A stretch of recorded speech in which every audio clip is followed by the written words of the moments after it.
और आइए बात करते हैं दरोगा के भाई की गोली की।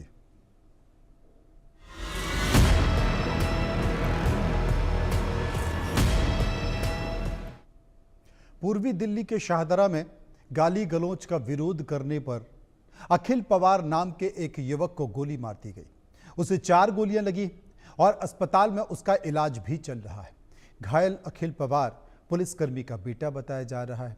अखिल पवार के पिता दिल्ली पुलिस में सब इंस्पेक्टर हैं। वहीं सौरभ नागर और गौरव नामक 2 भाइयों पर इस वारदात को अंजाम देने का आरोप लगा है। दिल्ली पुलिस अब इस पूरे मामले में तफ्तीश कर रही है।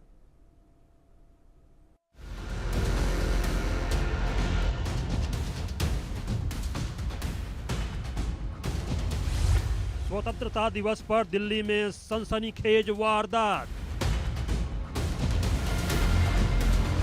पार्क में बुलाकर वारदात को दिया अंजाम।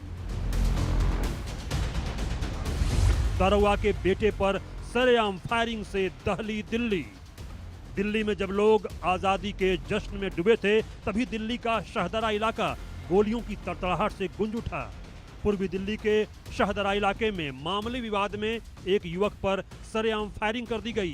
घायल युवक की पहचान अखिल पवार के रूप में हुई है, जो एक पुलिस अधिकारी का बेटा बताया जा रहा है। घायल युवक के पिता दिल्ली पुलिस में एसआई हैं। दिल्ली पुलिस का कहना है कि अखिल जो है वो बीसी भी है, यानी कि बैड कैरेक्टर भी है। और सबसे बड़ी बात यह है कि 14 अगस्त यानी कि 15 अगस्त की एक रात पहले, जब पूरी दिल्ली सुरक्षा में लगी हुई थी, जहां चप्पे चप्पे पर पूरी तरीके से दिल्ली को किलाबंद किया हुआ था, यानी कि कोई भी परिंदा पर नहीं मार सकता था। दिल्ली के हर एक बैरिकेड पर, मतलब हर एक लोकेशन पे बैरिकेड लगी हुई थी। उसी दरमियान इसी जगह पे जहां पे इस वक्त हम मौजूद हैं, यहाँ पे हालांकि इस वक्त बारिश हो रही है, इसी जगह पर यहाँ पे मार्क इंजरी बनाई गई थी दिल्ली पुलिस की तरफ से। यहीं पर जो है अखिल नाम के लड़के को गोली मारी गई है और सौरभ और गौरव 2 भाई हैं जिन पर ये आरोप है। अभी दोनों फरार चल रहे हैं और दिल्ली पुलिस का कहना है कि कोई आपसी कुछ बात हुई, उसके बाद जो है सौरभ और गौरव ने अखिल पर गोली मार दी। बताया जा रहा है कि आरोपी दारोगा के बेटे अखिल को आरोपी पहले से जानते थे और उन्होंने पहले उसे मिलने के लिए शाहदरा के तिकोना पार्क में बुलाया और फिर वारदात को अंजाम देकर मौके से फरार हो गए। इस गोलीकांड की वारदात को अंजाम देने वालों की पहचान सौरभ नागर और गौरव नागर नाम के 2 सगे भाइयों के रूप में हुई है। शुरुआती जांच में पता चला है कि अखिल से उनका किसी बात को लेकर मामूली झगड़ा हो गया था।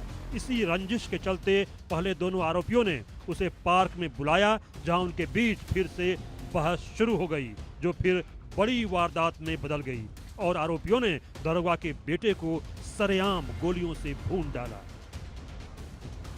दरोगा के बेटे को 4 गोलियां लगी हैं और उसकी हालत गंभीर बताई जा रही है। वहीं पुलिस ने इस मामले में केस दर्ज कर लिया है। आरोपियों की तलाश के लिए पुलिस की कई टीमें बनाई गई हैं। इसके लिए पुलिस वारदात की जगह पर लगे सीसीटीवी फुटेज भी खंगाल रही है। Bureau report, India news, Delhi. उधर उत्तर प्रदेश के बदायूं में एक दिल दहला देने वाली वारदात